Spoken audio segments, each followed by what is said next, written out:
अवधूत चिंतन श्री गुरुदेव दत्त. श्री स्वामी समर्थ. भरपूर जणांना असं वाटत असतं की गुरुचरित्राचं पारायण करायचंय, स्वामी चरित्र सारामृताचं पारायण करायचंय. पण होतं काय, या गोष्टीबद्दल बऱ्याच जणांना माहित नसते आणि त्याच्यामुळे ते राहून जातं. कोणत्या ना कोणत्या अडचणी येत असतात, त्याच्यामुळे ते राहून जातं. तर स्वामी चरित्र सारामृताचं पारायण कसं करायचं तेच मी तुम्हाला आज या व्हिडिओमध्ये सांगणार आहे. फक्त स्वामी चरित्र सारामृत श्रद्धेने वाचन केल्यामुळं असंख्य भक्तांचं दुःख, संकट, रोग, कर्ज, मानसिक त्रास या सगळ्या गोष्टी दूर झालेल्या आहेत. तर तुम्हाला जे पारायण करायचं, जर तुम्ही पारायण करत असाल तर तुम्हाला संकल्पयुक्तच पारायण करायचं आहे. संकल्प कसा करायचा हे जर माहित नसेल तर उजव्या हातामध्ये तुम्हाला पाणी घ्यायचंय, त्याच्यामध्ये तांदूळ घ्यायचे आहेत, एक त्याच्यावरती फूल ठेवायचं आहे आणि तुमची मनातली जी काही इच्छा आहे ती स्वामींना सांगायची आहे. स्वामींना बोलवून दाखवायची आहे की स्वामी, मी यासाठी पारायण करते, तुमचं नाव सांगायचं आहे आणि माझ्याकडून हे पारायण पूर्ण करून घ्या. याच्यामध्ये मला कोणतीही अडचण येऊ देऊ नका, हे तुम्हाला स्वामींना सांगायचं आहे. आणि मग त्याच्यानंतर तुम्हाला पारायणाची सुरुवात करायची आहे. ते जे पाणी हातात धरलेलं आहे ते खाली जमिनीवरती सोडायचं आहे. त्याच्यानंतर तुमचा संकल्प जो आहे तो पूर्ण होतो. तर आजच्या या व्हिडिओमध्ये तुम्हाला मी हेच सांगणार आहे की स्वामी चरित्र सारामृत वाचल्यानं काय होतं, त्याची फलश्रुती काय आहे आणि वाचन करताना कोणते नियम व अटी पाळाव्या लागणार आहेत आणि हे वाचन कोण करू शकतं आणि कोणी करू नये. तर व्हिडिओ शेवटपर्यंत नक्की बघा, कारण शेवटी मी जे काही सांगणार आहे ती अत्यंत महत्वाची गोष्ट आहे, भक्तीची गोष्ट आहे, जी अनेक जणांना माहित नाही आणि काही लोक करत सुद्धा नाहीत. सगळ्यात पहिली गोष्ट तर स्वामी चरित्र सारामृत म्हणजे काय, तर श्री स्वामी चरित्र सारामृत म्हणजे हा अक्कलकोट निवासी श्री स्वामी समर्थ महाराजांचा लीला, उपदेश, चमत्कार आणि कृपाकथा सांगणारा पवित्र ग्रंथ आहे. गुरुचरित्रामध्ये आणि सारामृतामध्ये तुम्हाला भरपूर सगळ्या अशा अध्याय सांगितलेले आहेत की लीला स्वामींनी कशा केल्या, लोकांना उपदेश कसे केले, चमत्कार कसे दाखवले आणि कृपा कथा काय काय आहेत, या सगळ्या गोष्टींचं वर्णन तुम्हाला या ग्रंथामध्ये बघायला मिळतं. या सगळ्याची माहिती सांगणाराच हा पवित्र ग्रंथ आहे. तर हा ग्रंथ जो आहे तो भक्तांच्या जीवनात श्रद्धा, सबुरी आणि आत्मविश्वास निर्माण करतो.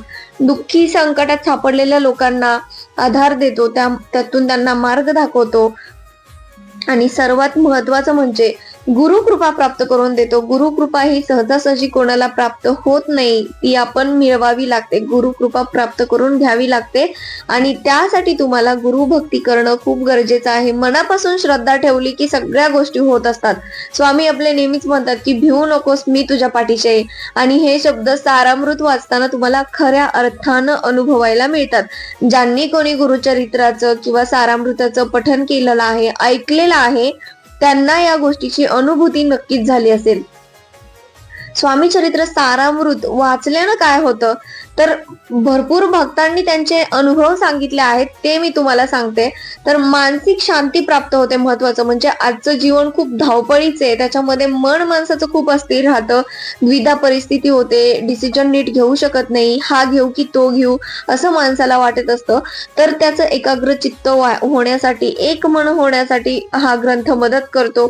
सारामृत वाचल्यानं मन शांत होतं आणि मनामध्ये तुमच्या जे नकारात्मक विचार आहेत ते दूर होतात. दुसरी महत्वाची गोष्ट म्हणजे तुमच्यावर जी काही संकट असतात ते हळूहळू दूर होतात. लगेच तुम्हाला चमत्कार बघायला मिळत नाही, पण योग्य वेळ आली की तुम्हाला योग्य मार्ग नक्की मिळतो, ते तुम्हाला स्वामी दाखवतातच. तिसरी महत्वाची गोष्ट म्हणजे रोग असेल, भय असेल, चिंता असेल, या सगळ्या गोष्टी तुमच्या कमी होतात आणि अनेक भक्तांना आरोग्यात सुधारणा झाल्याचा अनुभव सुद्धा आलेला आहे. आणि आपल्याला गुरुचरित्रामध्ये किंवा स्वामी चरित्रामध्ये सुद्धा या गोष्टींचा उल्लेख केलेला आहे, सांगितलेला आहे. आता सगळ्यात महत्वाची गोष्ट म्हणजे घरातील सकारात्मक ऊर्जा वाढते. तुमच्या घरामध्ये कुठे नाही कुठे, कुठल्या नाही कोपऱ्यामध्ये नकारात्मकता असते आणि आपण जेव्हा सारामृत वाचन करत असतो किंवा जेव्हा गुरुचरित्राचं पारायण करत असतो तेव्हा या नकारात्मक ऊर्जा आपल्यावरती त्यांचा प्रभाव टाकत असतात आणि त्याच्यामुळे आपल्याला त्रास सुद्धा होतो. तो काय त्रास होतो मी तुम्हाला सांगणारच आहे नंतर. पण या ज्या नकारात्मक ऊर्जा असतात त्या घरातून बाहेर जातात आणि घरात सकारात्मक सकारात्मकता वाढते, कलह ताण तणाव कमी होतो, वातावरण पवित्र होतं. तुमच्या घरामध्ये जे क्लेश होत असतील, भांडणं होत असतील, त्या गोष्टींचं वातावरण जे आहे ते एकदम शांत होतं. गुरुकृपेचा अनुभव येतो. स्वामी कोणत्या ना कोणत्या रूपात मदत करतात, कोणत्या ना कोणत्या रूपात तुम्हाला दर्शन देत असतात. आणि फलश्रुती होते म्हणजे तुम्ही जी काही इच्छा स्वामींसमोर प्रकट केली आहे, तर तुम्हाला फक्त या ग्रंथाचं श्रद्धेनं वाचन करायचंय. फलश्रुती तुम्हाला अशीच होणार नाहीये की वाचायचं म्हणून तुम्ही वाचलं, ग्रंथ संपवायचंय म्हणून तुम्ही संपवला, तर या गोष्टी केल्या तर तुम्हाला जी तुम्ही फलश्रुती मनामध्ये घेऊन वाचताय, संकल्प धरून मनामध्ये पारायण करताय, तर त्या गोष्टीला अर्थच नाहीये. कारण मनापासून तुमचा भक्तिभावच नाहीये, तर तुम्हाला त्याचं फळ कसं मिळेल?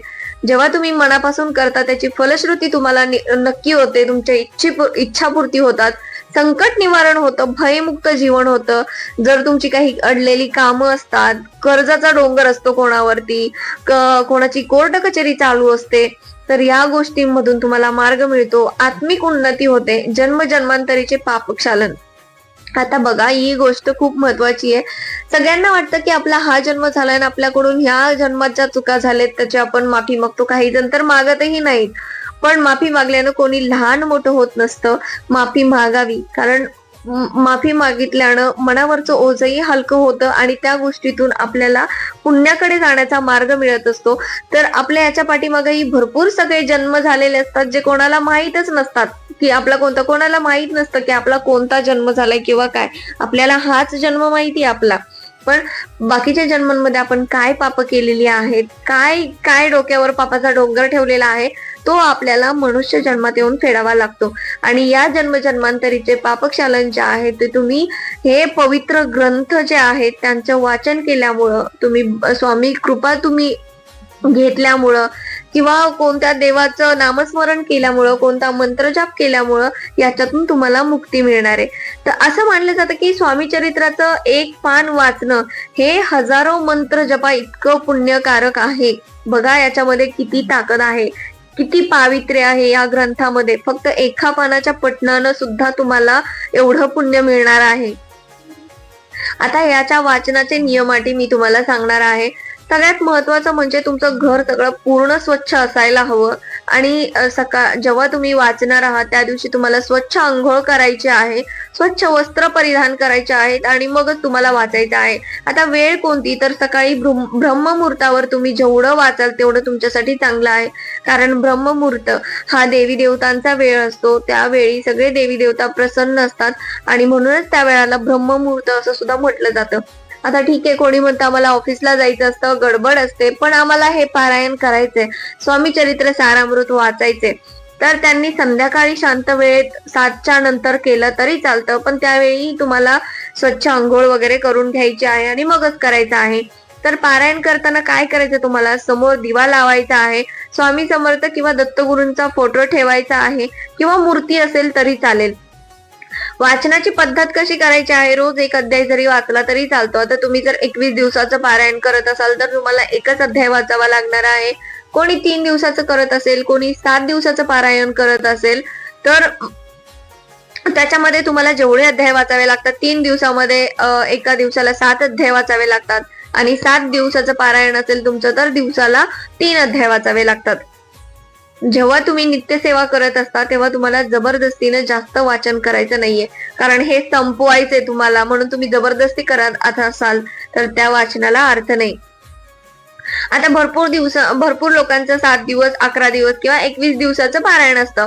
तर मध्ये जर खंड पडला तुमचा त्या पारायण मध्ये जर ते नित्यसेवा वेगळी आणि पारायण वेगळं, मी तुम्हाला तेच सांगते, जर मध्ये खंड पडला तर त्याची पुन्हा सुरुवात करायची आहे. त्याची पुन्हा सुरुवात करावी लागेल तुम्हाला. आता या वाचनाच्या काळामध्ये शक्यतो खोटं बोलणं आणि वाईट विचार टाळायचे आहेत. तुम्हाला कोणाबद्दल असं वाईट साईट बोलायचं नाहीये.